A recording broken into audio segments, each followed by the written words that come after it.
Hello दोस्तों, यश TV की एक और फ्रेश कमाल वीडियो में आप सभी का दिल से स्वागत है। दोस्तों, आज की इस वीडियो में मैं आपके लिए फिर एक बार लेकर आया हूँ 5 ऐसे स्टॉक्स जो कि अभी 100 रुपये की रेंज में ट्रेड कर रहे हैं और काफ़ी ज़्यादा अंडर वैल्यूड लग रहे हैं। तो यहाँ पर मल्टीबैगर रिटर्न्स कमाने का मौका नज़र आ रहा है, इसीलिए ये सब स्टॉक्स मैं आपके साथ शेयर कर रहा हूँ। तो ये स्टॉक्स को आप अपनी वॉच लिस्ट में ऐड करके रख सकते हो या फिर इनके ऊपर कड़ी नज़र रख सकते हो। तो दोस्तों, वीडियो में आगे बढ़ने से पहले अगर आपने मेरे चैनल यश टीवी को अभी तक सब्सक्राइब नहीं किया है तो ज़रूर मेरे चैनल को सब्सक्राइब कीजिए और बेल आइकन पे क्लिक करके रखिए, क्योंकि जितना आप मेरे वीडियोस को लाइक और शेयर करोगे उतना ही ज़्यादा मुझे यूट्यूब से बेनिफिट मिलेगा।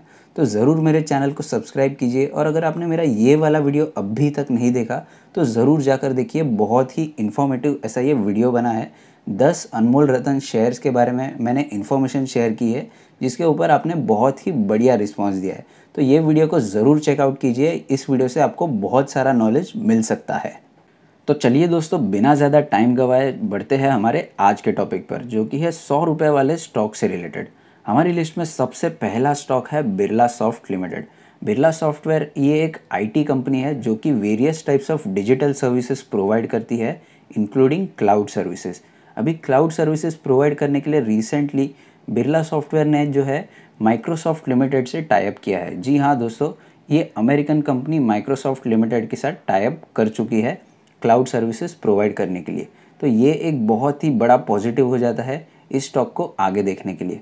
तो दोस्तों, अगर हम लोग इसका शेयर प्राइस देखें तो ये 195 रुपीज़ पर ट्रेड कर रहा है, जो कि हमारी रेंज से थोड़ा बाहर है, लेकिन ये टोटली वर्थ इट कंपनी है क्योंकि अभी ये एक स्मॉल कैप कंपनी है, तो इसे हम लोग आगे देख सकते हैं। कंपनी में अगर हम लोग प्रमोटर होल्डिंग नोटिस करें तो ये 40% के करीब है, यानी प्रमोटर्स अपने बिजनेस में काफ़ी ज़्यादा कॉन्फिडेंट है और वो अपना शेयर ज़्यादा नहीं बेचना चाहते। फॉरेन इन्वेस्टर्स की बात करें तो फॉरेन इन्वेस्टर्स भी इसमें अच्छा खासा स्टेक होल्ड करते हैं, जो कि 27% के करीब है और काफ़ी ज़्यादा लगता है। म्यूचुअल फंड्स की बात करें तो म्यूचुअल फंड्स भी इसमें ज़्यादा इंटरेस्टेड लगते हैं और इसीलिए ये 5.8% तक की होल्डिंग करते हैं। तो बहुत ही बढ़िया ऐसा ये स्टॉक है जिसमें इक्विटी शेयर कैपिटल काफ़ी कम है। 55 करोड़ के अराउंड इन्होंने इक्विटी शेयर कैपिटल रेज किया है from the Indian markets. Company के रिजर्व्स की बात करें तो रिजर्व्स में 1800 करोड़ रुपए से भी ज़्यादा पैसा इनके रिजर्व्स में पड़ा है। तो कैश बहुत ज़्यादा है कंपनी के पास और ये एक डेट फ्री कंपनी है। तो ये एक बहुत ही पॉजिटिव साइन हो जाता है इस स्टॉक में इन्वेस्ट करने के लिए। कंपनी अभी इंडिया के इंफॉर्मेशन टेक्नोलॉजी सेक्टर से रिलेटेड है, तो कंपनी का बिजनेस बहुत ही तेज़ी से ग्रो हुआ है in the time of corona virus pandemic. तो दोस्तों, ये सभी पॉइंट्स मिलाकर अगर ये स्टॉक महंगे वैल्यूएशन पे भी ट्रेड कर रहा है तो इसकी प्रॉफिटेबिलिटी को कंसिडर करके हमें इसे बाय कर सकते हैं। तो ये स्टॉक को हमें डेफिनेटली अपनी वॉच लिस्ट में ऐड करके रखना चाहिए और इसे हमें एज एन इन्वेस्टमेंट ऑप्शन ज़रूर देखना चाहिए। दोस्तों, हमारी लिस्ट में अगला स्टॉक है मैराथन नेक्स्ट जेन रियलिटी। दोस्तों, ये कंपनी पिछले 50 सालों से रियल इस्टेट के बिजनेस में काम कर रही है और बहुत ही बढ़िया तरीके से ग्रो भी कर रही है। कंपनी का अगर हम लोग प्रोडक्ट ऑफरिंग्स देखें तो ये wide range of products offer करती है, जैसे कि अफोर्डेबल हाउसिंग से लेके luxury state of art buildings भी ये बनाती है।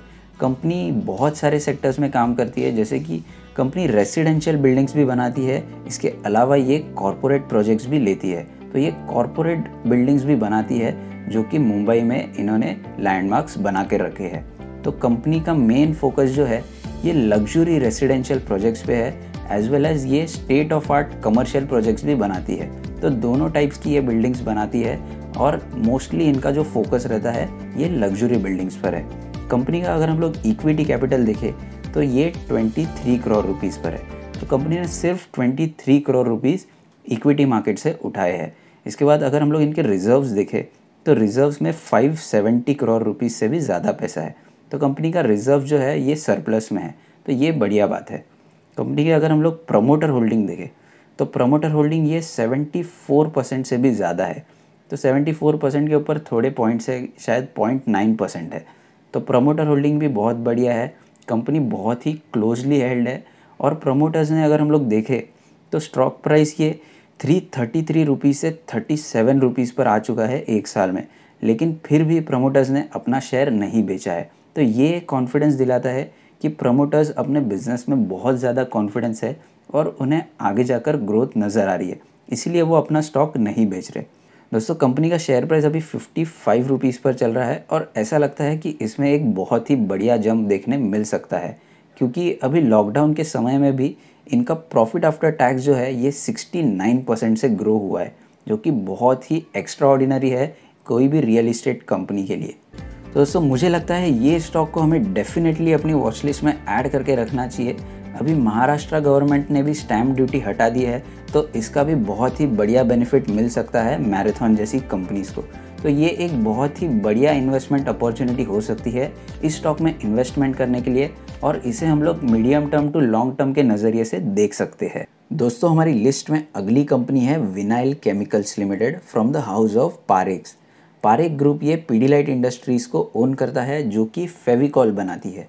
तो पीडीलाइट इंडस्ट्रीज़ ये 40% ऑफ शेयर्स होल्ड करता है इन विनाइल केमिकल्स, यानी विनाइल केमिकल्स के 40% शेयर्स ये पीडीलाइट इंडस्ट्रीज़ के नाम पर है।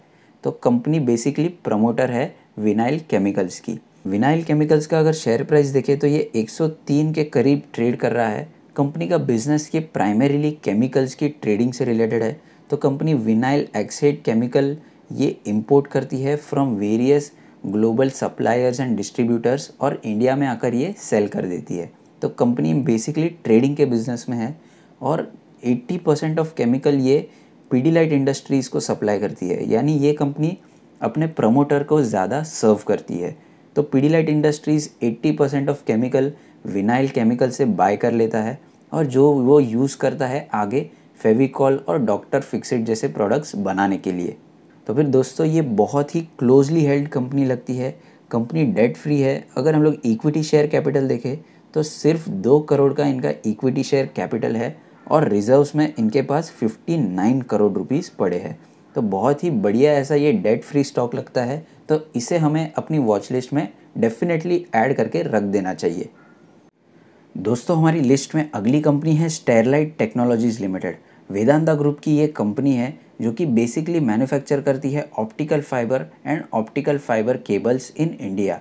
तो ऑप्टिकल फाइबर केबल्स ये इंटरनेट के लिए यूज़ होती है और ये कंपनी सबसे बड़ी सप्लायर है of optical fibre as well as optical fibre cables. दोस्तों इंडिया में ये कंपनी लोएस्ट कॉस्ट पे optical fibre and optical fibre cables ये मैन्युफैक्चर करती है। पूरे इंडिया में ये कंपनी से सस्ता कोई भी कंपनी ऑप्टिकल फाइबर केबल्स नहीं बना सकती, क्योंकि ये कंपनी का बैकवर्ड इंटीग्रेशन बहुत स्ट्रांग है। ये अपना रॉ मटेरियल खुद ही मैन्युफैक्चर करती है और बाकी लोगों को भी सेल करती है। तो कंपनी का बहुत बढ़िया रेपुटेशन है डोमेस्टिक मार्केट में भी और इंटरनेशनल मार्केट में भी। अगर हम लोग इंटरनेशनल मार्केट की बात करें तो कंपनी का 1/3 ऑफ रेवेन्यू जो है ये इंटरनेशनल मार्केट से आता है। तो ये बहुत बड़ी बात है, क्योंकि कंपनी इंडिया में भी मार्केट लीडर है और बाहर के मार्केट में भी ये अच्छी खासी कमाई कर लेती है एक्सपोर्ट करके। तो दोस्तों इंडिया में इस कंपनी को बहुत सारी कंपनी से ऑर्डर आती है। गवर्नमेंट सबसे पहला प्रेफरेंस स्टेरलाइट टेक्नोलॉजीज़ को देती है अगर उन्हें ऑप्टिकल फाइबर बाय करना हो। इसके अलावा कोई भी टेलीकॉम कंपनी होती है वो भी सबसे पहला प्रेफरेंस ये स्टेरलाइट टेक्नोलॉजीज़ को देती है, क्योंकि इनका माल ये सबसे लोएस्ट कॉस्ट पे होता है। तो कंपनी टाइम टू टाइम अपना कैपिटल एक्सपांशन भी करते रहती है ताकि वो अपनी मैन्युफैक्चरिंग कैपेसिटी को बढ़ा सके। और ये company one stop shop solutions provide करती है, यानी सभी सॉल्यूशंस यही कंपनी प्रोवाइड करती है। पहले ये डिजिटल इंफ्रास्ट्रक्चर बनाने के लिए ऑप्टिकल फाइबर प्रोवाइड करती है और फिर इंटरनेट चलाने के लिए ये सॉफ्टवेयर्स भी प्रोवाइड करती है। तो ये कंपनी सॉफ्टवेयर्स भी डेवलप करती है और ये ऑप्टिकल फाइबर भी मैन्युफैक्चर करती है। दोस्तों स्टेरलाइट टेक्नोलॉजीज़ इस कंपनी का इंडियन टेलीकॉम मार्केट में बहुत ही बढ़िया फुटहोल्ड है और इनकी रेप्यूटेशन भी काफ़ी बढ़िया है। कंपनी का इक्विटी शेयर कैपिटल देखें तो ये केवल 79 करोड़ रुपीज़ पर है। रिजर्व्स में कंपनी के पास 1000 करोड़ से भी ज़्यादा पैसा पड़ा है और कंपनी के ऊपर 2800 करोड़ का लोन भी है। तो कंपनी बहुत बड़ी कंपनी है ऑप्टिकल फाइबर मार्केट में और इन्हें अपनी पोजीशन मेंटेन करने के लिए ज़्यादा खर्चा करना पड़ता है, इसीलिए इनकी कंपनी के ऊपर डेट ज़्यादा है। लेकिन ये कर्ज़ा मैनेजेबल है क्योंकि कंपनी अपने इंटरेस्ट रीपेमेंट के लिए बहुत ही ज़्यादा पैसा कमा लेती है। तो कंपनी अपने डेट को काफ़ी अच्छी तरीके से मैनेज कर सकती है। क्योंकि कंपनी का बिजनेस मोस्ट इम्पॉर्टेंटली प्रॉफिटेबल है और ये सिस्टमैटिकली अपनी डेट रीपेमेंट करती जा रही है। तो दोस्तों आगे चलकर ऑप्टिकल फाइबर के लिए काफ़ी ज़्यादा डिमांड बढ़ सकती है वर्ल्ड मार्केट में, और बहुत सारी ऐसी कंट्रीज़ होंगी जो चाइना को अवॉइड करने के लिए कोई दूसरा सब्स्टिट्यूट ढूंढेंगी, और इंडिया ये एक उनके लिए बहुत ही बढ़िया सब्स्टिट्यूट साबित हो सकता है। तो टेलीकॉम इंडस्ट्री में भी इंडिया में काफ़ी ज़्यादा ऑप्टिकल फाइबर के लिए डिमांड आ सकती है, क्योंकि आगे चलकर 5G आएगा तो ऑप्टिकल फाइबर उन्हें अपडेट करते रहना पड़ेगा। तो स्टेरलाइट टेक्नोलॉजी के लिए ये एक विन विन सिचुएशन साबित हो जाती है। बस उन्हें अपनी डेट को कंट्रोल करना है। ज़्यादा अगर लेवरेज बढ़ गया तो कंपनी डूबने के चांसेस बहुत ज़्यादा बढ़ सकते हैं। दोस्तों, हमारी लिस्ट में आखिरी कंपनी है Apcotex industries limited. Apcotex industries ये बेसिकली रियल इस्टेट के बिजनेस में काम करती है। तो कंपनी में 58% ऑफ शेयर होल्डिंग ये एशियन पेंट्स लिमिटेड के पास है। यानी एप्कोटेक्स इंडस्ट्रीज़ में एशियन पेंट्स ये 58% शेयर होल्ड करता है और इस कंपनी का प्रमोटर भी है। तो दोस्तों, लॉकडाउन के बाद रियल इस्टेट सेक्टर में बहुत ज़्यादा डिमांड बढ़ने लगी है और इसी वजह से इनके प्रोडक्ट्स के लिए भी डिमांड काफ़ी ज़्यादा हाई होने लगी है। और इनके प्रोडक्ट्स की प्राइसिंग की बात करें तो प्राइसेस भी बहुत तेज़ी से बढ़ती जा रही है। तो गवर्नमेंट आगे चलकर इंपोर्टेड प्रोडक्ट्स पर एंटी डंपिंग ड्यूटी लगाने वाला है, और इस डिसीजन की वजह से एप्कोटेक्स लिमिटेड को काफ़ी ज़्यादा फ़ायदा मिल सकता है।